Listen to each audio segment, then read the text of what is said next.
Buenas tardes a todos y a todas. Muchísimas gracias por haber venido. Vamos a comenzar ahora la presentación del libro de Naomi Klein, Esto, cambia, todo, el calentamiento, el capitalismo contra el clima. Y la presentación va a estar estructurada de la siguiente manera. En primer lugar, vamos a hacer una pequeña presentación sobre ella.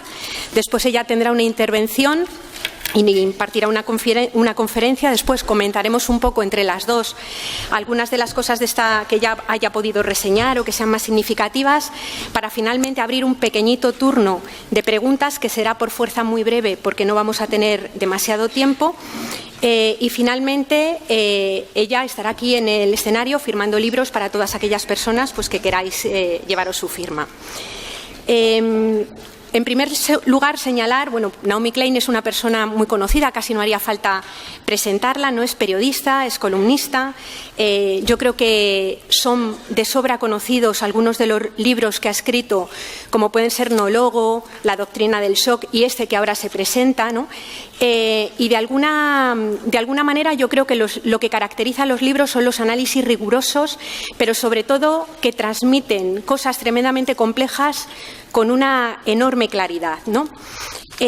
Para quienes somos activistas del ecologismo social y centramos nuestro activismo fundamentalmente en tratar de visibilizar la guerra que este modelo económico y la cultura que se desencadena alrededor de él ha declarado a la naturaleza, a las personas y, por tanto, a la vida, no nos es muy difícil encontrar un nexo, un hilo conductor entre las diferentes obras de Naomi Klein.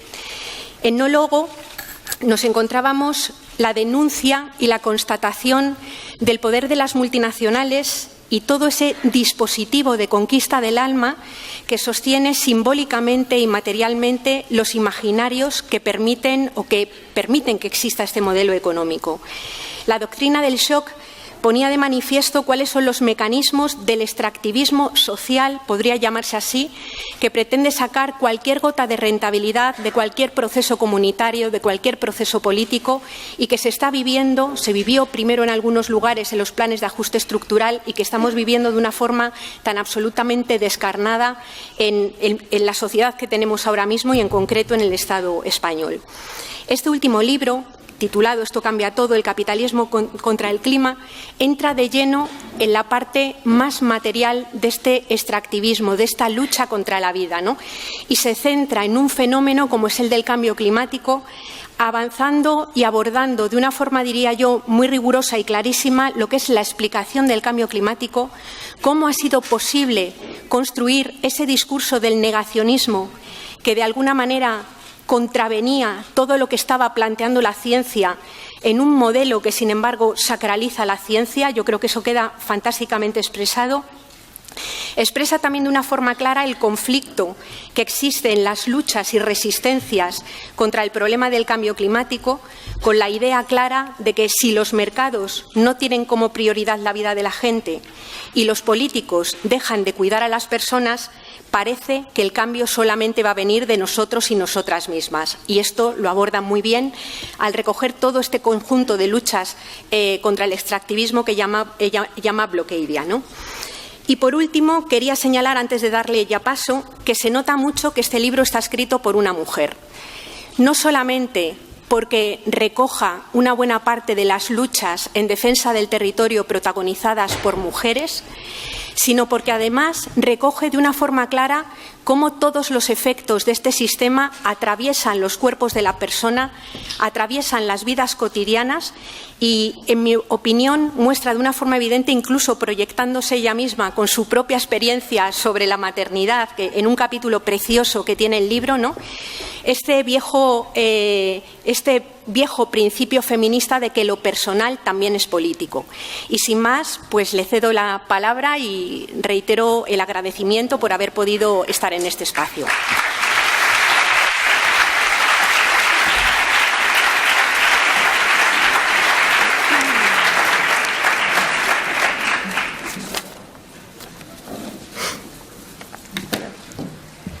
Thank you, Yayo Herrera, for that lovely introduction, that very thoughtful introduction. And I, of course, want to thank our hosts here at the Círculo de las Bellas Artes, which is truly beautiful. And I also want to thank my wonderful publisher, Paidos. This is the first book. This is the fourth book that we have published together. And I'm thrilled to be working on this project with you once again. It's been a long time since I've been in Spain. It's actually been 8 years. I was here in 2007 to launch the Shock Doctrine in Spanish. And that's the last time I was here. And part of that is because I have been trying to fly less. And it's also because this book has been really all-encompassing. I think that a lot of you here are familiar with my last book, with the Shock Doctrine, and what that book described, which is a very ugly tactic through which our elites have systematically harnessed moments of shock, moments of intense crisis, whether wars, terrorist attacks, economic crises, or increasingly natural disasters linked to climate change, in order to push through extremely unpopular policies, essentially using shock to do an end run around democracy, to say we can't afford democracy anymore because we have an emergency, and we just have to push through all of these policies under cover of crisis. So when the book was finished, I sent the book to Alfonso Cuarón, the wonderful Mexican filmmaker who had recently finished a film called Children of Men. And I asked Alfonso to read the book and send me a quote. And he did something much better than that, which is he made me a short film, a 6-minute film, a trailer for the Shock Doctrine. And it's a great piece, and we ended on a slogan. This is 2007, remember. And the slogan was, "Information is shock resistance. Arm yourselves." And the idea was that if people really understood this tactic, understood how it has been used so systematically to advance these brutal economic policies from the coup in Chile in 1973 up to September 11th. If we understood this, then we could resist it, we could name it, and we could use it to stay oriented during moments of intense transition and intense transformation. So less than a year after the Shock Doctrine was published, we unfortunately had a chance to test this theory, to test the theory that information is shock resistance. Because, of course, a few months later, Wall Street collapsed, and we found ourselves in the midst of an intense economic shock. At the time that this happened, at the time that our governments spent trillions of dollars in order to bail out the banks that had caused the crisis, many people described this as the Shock Doctrine and warned that if this happened, if we responded to the crisis in this way, then it would become a pretext to impose brutal austerity, to privatize, to further privatize the public sphere, and to push all kinds of policies that people would otherwise resist. And indeed, by 2009, there were mass movements across Europe, including in Spain, that were resisting precisely this tactic. And the slogan, which was first heard in Italy but ricocheted around the world, was, "We won't pay for your crisis. We will not pay for your crisis." In other words, we knew it was happening. We knew it was happening while it was happening, and we fought back. I'm sure that every person in this room participated in many demonstrations against precisely this kind of crisis exploitation. I certainly did. In my country, we occupied squares, we occupied Wall Street in North America, inspired in part by the Indignados movement here in Spain. We fought hard, and we fought, I think, with our eyes wide open, but it didn't work. The economic punishment of the many kept coming, while impunity reigned for the architects of the crisis. So in the first year in the midst of the economic crisis, as I toured and spoke to groups of people about the shock doctrine, the question that I started to hear was, how can we develop a strategy to respond to crisis that is a progressive response to crisis? How can we have a kind of people's shock doctrine, a response that doesn't try to overturn democracy but does the opposite, responds to crisis by deepening democracy, responds to crisis not by pushing through policies that increase inequality but does the opposite, responds to crisis by building a more equal world, by advancing policies that tangibly improve people's lives, that shift values in concrete ways. Can we do this? And, when I first launched the book, the first event I had for it was in the city of New Orleans, which was still reeling from the aftermath of Hurricane Katrina. And I received this question from a labor organizer named Saket Soni, and it really stayed in my head. He said, because in the book I use this word disaster capitalism to describe what happens in moments of crisis. He said, okay, Naomi, they have disaster capitalism. We need disaster collectivism. How can we build that? And we know historically that moments of shock, moments of crisis, have been opportunities for progressive movements. That was certainly the case after the market shock of 1929, when the market collapsed. That became a moment when, in North America, Social Security was born, huge public investment happened, all kinds of public funding for the arts, housing. It was a moment of rapid transformation, and in fact, so the society was moving so far to the left that the New Deal was a compromise. It was, in fact, capitalism saving itself from revolutionary change. We also know that after the Second World War, that was a moment when countries like mine in Canada, the UK, won universal health care and other policies that benefited huge numbers of people. So there is historical precedent for shocks, for crises, to be moments when democracies deepen, when progressives can win these big victories. But that didn't happen after the 2008 crisis. And what I've come to understand is that the reason for that is that while we said very strongly what we didn't want, while we had a very loud no, we never had a convincing enough yes. We never had a convincing enough counter-narrative to the narrative of austerity, a story to really rival the narrative of scarcity that came to dominate the globe so powerfully. So even as people rejected the logic of austerity, they didn't have confidence in the alternatives. So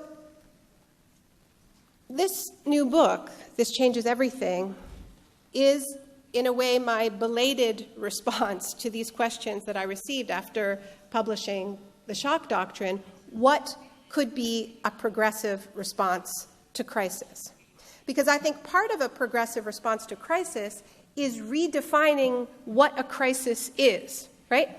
The declaration of a crisis is a subjective process. Our elites decide when something is a crisis, but elites aren't the only ones who can decide something is a crisis. Right now, in the United States, there's a movement of African Americans declaring the fact that the police shooting of unarmed black men is a crisis. They've been doing it for decades. But something changed, something tipped, and a mass movement emerged declaring that Black lives mattered and said, what has become normal is no longer acceptable. And indeed, if we look at the history of social change, it is a history of crises being declared from below, declaring that slavery is a moral crisis, that patriarchy is a moral crisis, and forcing changes upon our elites because of the power of mass movements. The argument I'm making in the book is that climate change can be and indeed must be such a crisis. Our elites do not behave as if it's a crisis, but it is a crisis behind which there is a huge amount of scientific consensus. And we do our elites a huge favor when progressives accept the narrative that climate change is something that we can only care about when the economy is good, that it's somehow a luxury to be reserved for boom economic times and something to be forgotten during times of economic crisis. What I want to offer to you tonight is that I believe that climate change is the most powerful counter-narrative we have to the brutal logic of deregulated capitalism. Our economic model is not only waging war on workers, on communities, on public services, and social safety nets, as you well know here in Spain. It is also waging war on the life support systems of the planet itself, the conditions for life on Earth. And I think the clearest example of this conflict is the way in which the economic crisis of 2008 was used to sacrifice the planet, as well as sacrifice so many people's lives here in Southern Europe. Now, it's perfectly understandable that the movements against austerity have been focused on pensions, healthcare, education, housing, food. These are the daily concerns. But it is also true that the same logic of false scarcity, the same economic pressures, have been used to rationalize a wholesale attack on renewable energy, most dramatically in this country where there was a transition underway to renewable energy and it was abruptly severed. At the same time as renewable energy subsidies have been slashed, not only here in Spain, but also in Italy, in Greece, in Portugal, this part of the world is also in the midst of a fossil fuel frenzy, of a push to drill, to frack for gas, to drill for oil and gas offshore. As you know, this is happening here in Spain. Thankfully, the push to drill off the Canary Islands has been defeated, but the fracking wars are ongoing. In Italy, there are plans to double the amount of oil drilled offshore. In Greece, there's pressure to drill for oil and gas in the Ionian and Aegean. And of course, there's pressure in Portugal along the same lines. And what's important to remember is that up till 2008, Europe was the leading example, the beacon of leadership on climate change. And all of this was sacrificed under cover of crisis. So I was in Berlin a couple of days ago, and a journalist there told me that he didn't agree with my book, and he explained that this was because, he said, I'm a moderate. And he said, I don't like radical change. And he also pointed out that radical change has a bad history in Germany. So most Germans feel the same way as him. Now, I told him that I understood. Radical change scares most people. And a lot of the time, it does turn out badly, especially in Germany. But here is the inconvenient truth, or the convenient truth, depending on your perspective, when we're talking about climate change in 2015. We have waited so long, we have procrastinated for so long, all the while making the problem worse, because emissions are up by 60% since we started negotiating to lower our emissions, that we now find ourselves in a situation where there are no non-radical options left on the table. The reason why I called the book This Changes Everything is not because I'm saying my book changes everything. I don't believe books change everything. But I do believe that climate change changes everything, by which I mean that no matter what we do, everything changes in one way or another. If we stay on the road we're on, if we leave our economy intact the way it is, that leads us to 4 to 6 degrees of warming above pre-industrial levels. Now, we have not even warmed the climate by 1 degree Celsius, and we are already seeing catastrophic results. Superstorms like Typhoon Haiyan, Cyclone Pam, Hurricane Sandy, Hurricane Katrina, the drought in California right now, which, if it continues for another year, will deplete the water table for the state. That's what less than 1 degree looks like. When our governments met in Copenhagen in 2009, they defined anything above 2 degrees warming as far too dangerous. They set the target at 2 degrees. When they set that target, the African delegates, and I was at the convention, the African delegates marched through the halls of the convention center chanting that this was genocide because it would lead to mass death in sub-Saharan Africa. Island nations, low-lying island nations, also rejected the 2 degree temperature target, saying that they needed 1.5 in order to survive. That was the slogan, 1.5 to survive. So now the World Bank, the International Energy Agency, and PricewaterhouseCoopers, okay, so we're not talking about radical leftists here, say we're headed towards 4 to 6 degrees of warming. That changes everything about our physical world. You know, people ask me to describe what does 4 or 6 degrees warming look like, and I can't answer the question because the climate models break down. What the climate scientists tell us is they don't know whether anything over 2 degrees is compatible with what we would describe as civilization, organized society. We're talking about endangering all of our coastal cities. We're talking about massive crop failure. So, you know, my book is not filled with apocalyptic fear-mongering. I think we actually are afraid enough. I think the problem is we don't see a way out. We don't see a way out of this existential fear. But what's important to understand is if we keep doing what we're doing, it changes everything about our physical world. These moderate options that German journalists are imagining don't actually exist, okay? It's not too late to prevent those radical physical changes to our world, but in order to do so, because we've waited so long, it requires radical changes to our economic and political system. That's the reality in which we find ourselves, because we now have to cut emissions by so much, 8 to 10% a year, starting now, that challenges the fundamental logic of growth, which is at the heart of our economic system. So,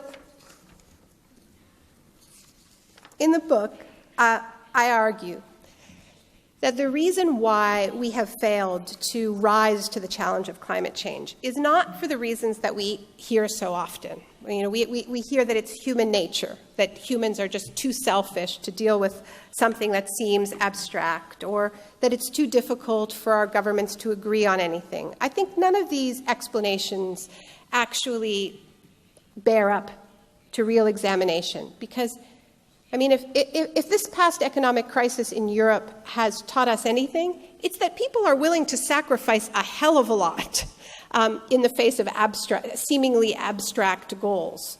They may not do so happily, but they are doing it. And as far as our governments coming together to agree on a plan, well, in the same years that they have failed to negotiate a binding climate agreement that actually penalizes people who don't follow it. They built the World Trade Organization, an incredibly complex global system of rules and regulations with clear penalties and binding targets. So it's possible to agree. The argument I make in the book is that what really explains the failure is catastrophic bad timing, by which I mean that this crisis landed on our collective laps at the worst possible moment that it could have. And that moment was the year 1988. 1988 was the year when our governments first met to start negotiating emission reductions. And it was also the year before the Berlin Wall collapsed. It was, in retrospect, the triumphant moment for the neoliberal project. So when you look at what that project is, I mean, we're all familiar with it. It's privatization, it's deregulation, it's essentially a war on the public sphere. It's now goes under the banner of austerity, all of it locked in under free trade deals. So what I do in the first part of the book is show the direct clash between the dictates of neoliberalism, these core rules, and the most basic things that we need to do in the face of the climate crisis. If you're going to take climate change seriously, you obviously need to invest massively in the public sphere. You have to transform your entire energy system. You have to transform the way we move around. You have to move away from a culture of the car towards a culture of public transit. It has to be affordable. Maybe it should even be free. Whatever it is, you shouldn't privatize it. That's a very bad idea at a moment like this. And yet, that's precisely what our governments were doing. They were privatizing our energy systems, our rail systems. Some of it's still happening, as you know. And they were handing out over these core tools, our airlines, another one, these core sectors, fossil fuel-driven sectors of the economy. What you have seen so clearly, I think, in Spain is that when you have a privatized energy system, when you have huge for-profit companies dominating your energy market, they're going to see renewable energy as a threat to their core business model. And that's precisely what's happening now with a tax on homeowners that are putting solar panels on their rooftops because they want to become energy producers. Well, your private energy companies see those people as competitors. And this is not something unique to Spain. We're seeing again and again how that profit motive in the energy sector clashes directly with what we need to do in the face of the climate crisis. We've all heard a lot about Germany's energy transition, which ironically Germany, at the same time as it prescribes austerity on the rest of Europe, is doing something very different at home. But one of the things that has made that energy transition possible is that in hundreds of cities and towns, residents have voted in many cases, in referendums, to take back control over their energy grids from the private companies that sold them off, which is exactly the opposite of what Germany is demanding of Greece at the moment, that it sell off its energy systems.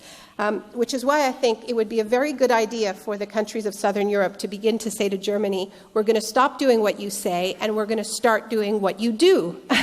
Because the other thing that Germany shows is that this is a fantastic way to stimulate your economy and create jobs. Germany has created 400,000 jobs in its energy transition. It has also shown the huge potential of what is increasingly being called energy democracy. Because of the way the energy transition was designed, there has been an explosion of participatory ownership in the energy grid, 900 new energy cooperatives, as well as this increased ownership at the local level of the energy grid, which is a way of fighting austerity. When you keep the profits from the power you generate, you can use those profits to pay for services, so you have a real win-win. Obviously, the other way in which the logic of neoliberalism clashes with what we need to do in the face of climate change is that it fell out of fashion at precisely this wrong moment to regulate corporations, which is something that we very much need to do in the face of the climate crisis. We need to tell companies what they can and cannot do. We need to put firm caps on emissions. And we need to say no to companies when they want to drill for oil in new territories. We need to keep, the latest science shows, about 3/4 of the known carbon reserves in the ground. And that's where Germany is interesting, because despite the fact that they have this amazing energy transition, the Merkel government has been unwilling to say no to the coal companies. So their emissions are not going down nearly as quickly as they should be. In fact, they went up for a couple of years in a row. So there's only so far that Germany is willing to bend the rules of neoliberalism, even at home. But this is one of the clear clashes that we have. We need to regulate corporations. We need to intervene massively in the market. We need to gain public and communal control over many parts of our economies that have been privatized. The other conflict that we're increasingly seeing is with the free trade deals.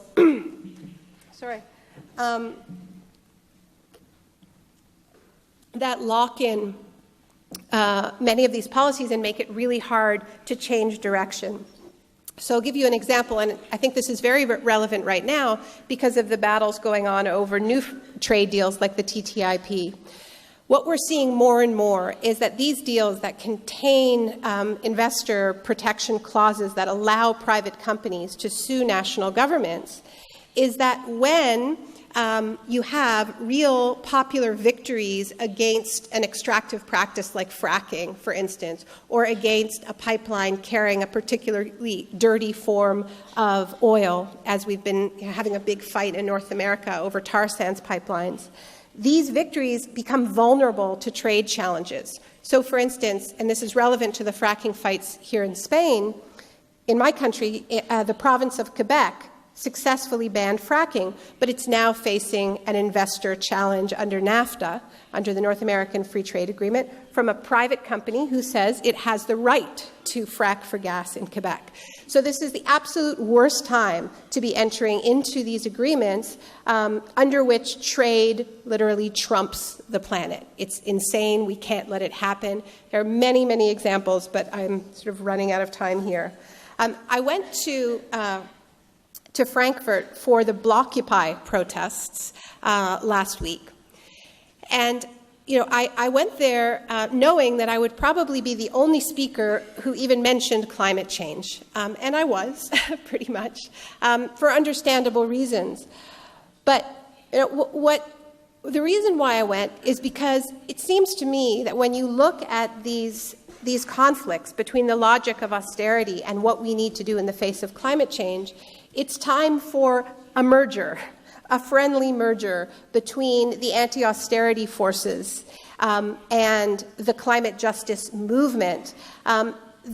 It's ridiculous that these are two separate conversations that barely speak to each other, that you can have strikes against rail privatization, against fare increases for public transit, against energy privatization, and barely mention climate change or not mention it at all. This is the same conversation, and as I said earlier, it only serves our elites when we buy into the logic that climate change is some kind of a luxury.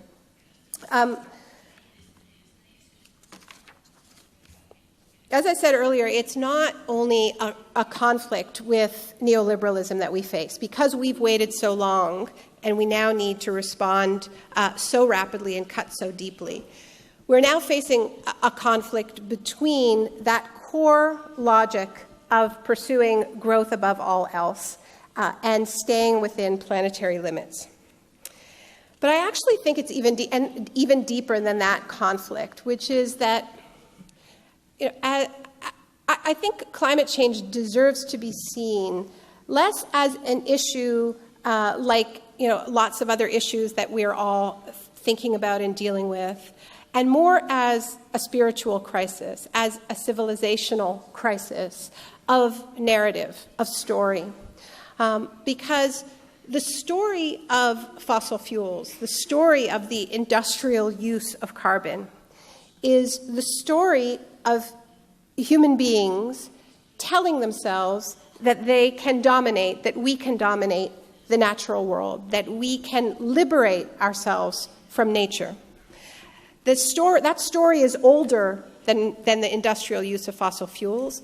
It dates back to the 1500s, really the 1600s, and Francis Bacon. But it was the industrial burning of coal that allowed that theory that we could dominate the natural world to seem to be turned into a reality.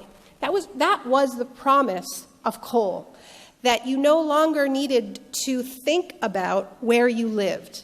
Everywhere could be like everywhere else. The promise for factory owners was that they no longer had to build their factories by rushing water to power their factories. They now could build their factories wherever they wanted. They were in charge. And the promise for shipbuilders and the owners of fleets of ship was that you no longer had to think about when the wind blew. You were no longer at the mercy of the wind. You were once again in charge. And for a long time, fossil fuels really did deliver on this fantasy of freedom from nature, on this fantasy that we are somehow other than this thing we call the environment, as if it is apart from us, as if we are not the environment. Climate change is the answer that comes at a 200-year delay, because all the while that we have been burning coal at an industrial scale, the carbon has been accumulating in the atmosphere, and it turns out that we were never free. It turns out that we were never in charge. It turns out that we were never having a one-way conversation with nature. Now comes the response. And so I think that we should not be afraid to see climate change as a message that is being spoken in the language of fires and floods, storms and droughts, telling us that we need a whole new economic model, one based on justice and sustainability. Now, I get this question quite a lot about whether or not this is realistic. Is it possible to change the system so quickly? Is it possible to have change at this level? And I particularly hear from my friends in the environmental movement, they take me aside and they say, climate change was big enough. Did you have to make it about capitalism? And the truth is that if everything was wonderful with capitalism, I would say they're absolutely right. If the only problem with this economic system is that it was slowly causing sea levels to rise, I would say there's absolutely no hope that we could change it just because of that. It seems too far off and too abstract.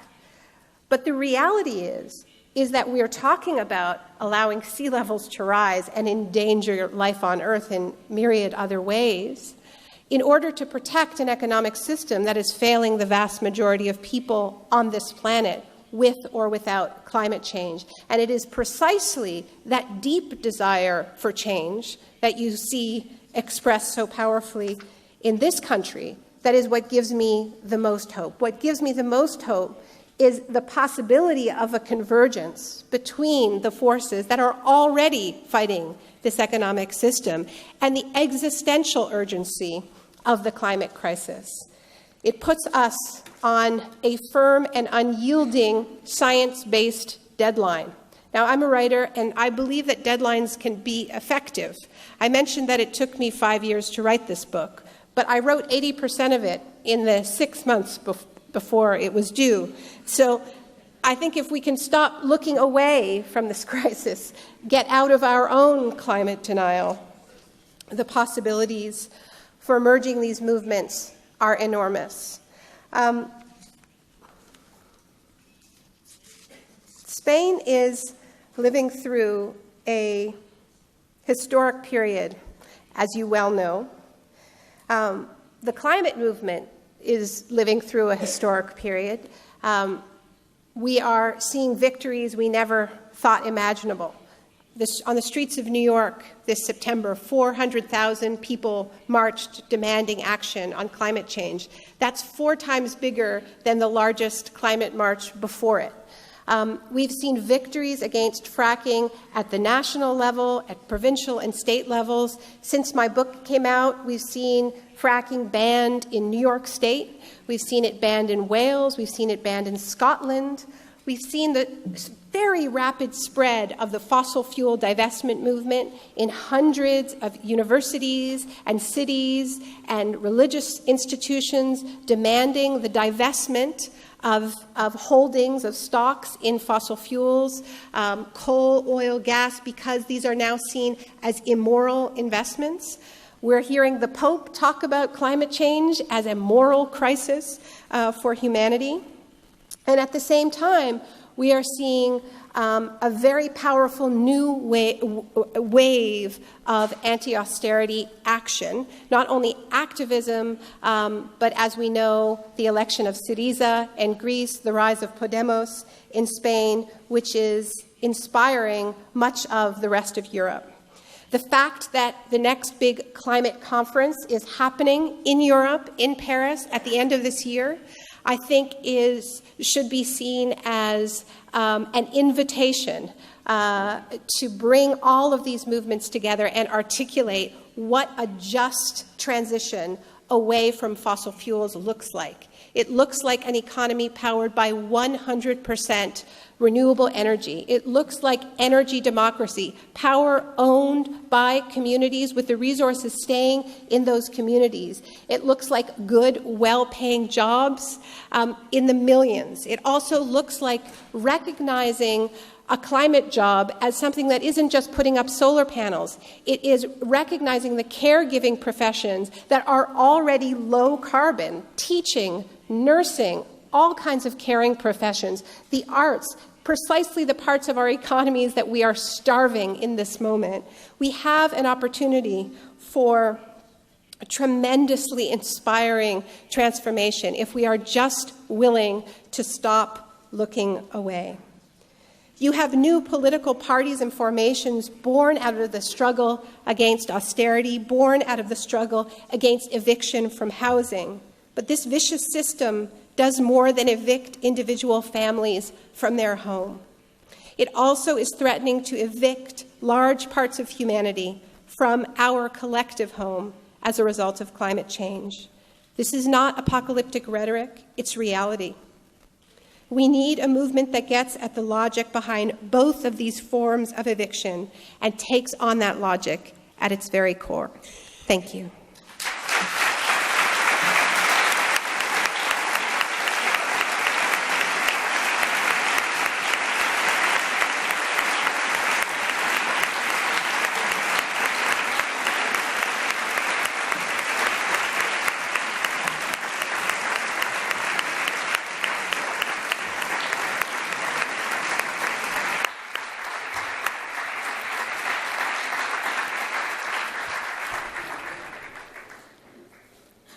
Bueno, muchísimas gracias por la intervención.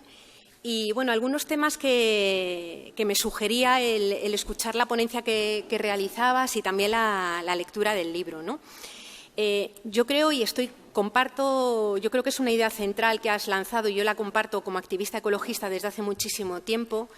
A mí no se me ocurre mejor manera de desmontar la viabilidad física del capitalismo que centrar la mirada en el funcionamiento de la naturaleza. Yo creo que el calentamiento global, pero también incluso los procesos de agotamiento y de escasez de algunos de los recursos naturales, minerales fundamentalmente, que incluso necesitamos para poder hacer la transición a un modelo basado en renovables, nos colocan de lleno ante pues, la imposibilidad o la contradicción esencial que existe en el desarrollo de vidas buenas para la mayor parte de la gente con el funcionamiento de una lógica basada en el lucro y en los negocios, ¿no? Sin embargo, a pesar de que, desde luego, en el Estado español ha crecido muchísimo la movilización social y las personas son conscientes de la lógica de la austeridad, no hemos sido capaces de desarrollar un movimiento de masas como el que tú estabas señalando que están haciendo en Estados Unidos. Las últimas movilizaciones contra el cambio climático fueron escasísimas y el nivel del discurso alrededor de estos temas en las plataformas políticas emergentes y en las no emergentes, en las que ya existían, que se sitúan, digamos, en los entornos de emancipación y en muchos movimientos sociales que no son estrictamente ecologistas, es aún muy, muy escasa, ¿no? Yo creo que ahí habrá una parte de responsabilidad de la propia gente que trabajamos en estos movimientos, pero creo también que toda esta idea que tú también señalas en el libro, toda esta hegemonía cultural que se basa en la fe tecnológica, que ha hecho del crecimiento económico una especie de tótem, está cruzando esa manera de entender el mundo y nos está dificultando poder entenderlo, ¿no? Y bueno, pues, ¿cuál es tu opinión un poco, o en los movimientos que has conocido, cómo se ha ido desarrollando esa transformación? Okay. So it's interesting because I think there's a I think kind of there's a bit of a grass is always greener phenomenon where certainly from a North American perspective, we look at what's happening in Spain and think, my God, this is incredible. And particularly the ability to go from street opposition into political engagement at all levels of government, it's extraordinary. And so, it's not as if you haven't been busy. But I think that this idea that climate change, caring about the climate, is a luxury that you can't focus on in a moment when people are worried about putting food on the table, is an idea that in part stems from decisions that were made by the Green movement in Europe and also in North America to advance policies that were not just, that did not put justice at their center, that did not have an economic justice framework. So they passed on the cost of transitioning to green energy or buying green products to the consumer. And there was a perception that going green was expensive, first of all, and so it made sense that this is something that was very fashionable when the economy was booming, and then immediately went out the window as soon as there was an economic crisis, right? And if you think about Al Gore's climate movement, it was very much, it was pretty glitzy. It was Hollywood, big green NGOs, and I was like, Vanity Fair launched a special annual green issue, which lasted 2 years. It's really interesting to track, like, there were all of these, for instance, all of these green products that just ended in 2009. The market completely disappeared. So I think the green movement has traditionally been, in North America, not in the global South, a very neoliberal movement. And it also addressed the public primarily as consumers, right? So it was like, okay, here's climate change, here's what you should buy, here's what you should wear, here's how you should shop. It assumed all of this disposable income. And the message that working class people got was, this is a rich people's problem, This is a problem to care about if you don't have anything real to care about. So that march in New York City, that 400-person march, what was remarkable about it was not just that it was big. What was remarkable about it was that it looked and felt like New York City, which is a very diverse city, a very immigrant city. It was the only environmental march I've ever been to that was predominantly non-white, working class. And that's because a lot of work has been done in building an actual environmental justice movement that connects what we need to do in the face of the ecological crisis to people's need for jobs, infrastructure, cheap or free transit, and also connects it with pressing issues like asthma, health issues that disproportionately impact poor people, because that's where the dirtiest industries are sited. In the United States, that's very racialized. That's very much broken down along race. But here, it's very much broken down along class. So this is really about building a climate justice movement, not just a climate movement, but a climate justice movement. There's a group in the United States that I love and do a lot of work with called Movement Generation. And their slogan is, transition is inevitable, justice is not. And it's the justice part of it that we need to build together. Sí, en la experiencia nuestra de las personas que estamos aquí articuladas en muchas de las lógicas que han ido saliendo alrededor del 15M, la experiencia es bastante similar, es decir, ha sido posible conectar algunos de los elementos de la lucha. Por ejemplo, es muy significativo que todo lo que ha sido la denuncia con las infraestructuras, o sea, con la construcción de infraestructuras absolutamente irracionales que se han desarrollado en el Estado español y que han servido de base para construir todo el discurso de la corrupción y también tipificar a la casta, que de alguna manera estaba sometiendo a la población a todo este proceso de sometimiento y de precarización. Yo creo que ha utilizado mucho de ese trabajo, ¿no? Pero, sin embargo, y yo creo que hay también el papel que aquí, al menos en el Estado español, juegan los sindicatos es importante. Sin embargo, la idea de que vale hacer crecer la economía o vale resolver las necesidades de la gente a costa de cualquier tipo de empleo, yo creo que sigue estando muy instalada, ¿no? Y que nos falta establecer esta correlación que es evidente cuando miramos el territorio, de que precisamente aquellas lógicas que prometían que iban a crear mucho empleo son las que han destruido el territorio, y una vez destruido lo que te encuentras es que somos récord en infraestructuras inútiles y récord en personas sin empleo, ¿no? Es decir, que la lógica que destruye y precariza la vida de la gente es la misma lógica que destruye la naturaleza. Does point to the fact that, I'm making an argument about the profound threat that what we need to do in the face of climate change challenges the logic of neoliberalism. And it's very clear. And this is why, if you look at who denies the science of climate change, it is overwhelmingly the most right-wing, most market fundamentalist institutions. This is what has given birth to the whole movement of climate change denial. It's not a scientific movement. It's a movement that was born and incubated inside the free market think tanks that sold the world neoliberalism. It's very direct and very causal.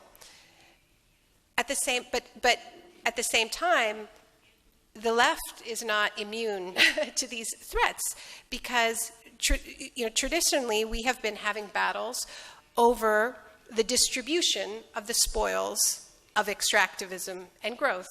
We haven't been having deep debates about the very logic of extractivism and the assumptions that nature is limited, whether in its ability to provide resources or absorb our pollution.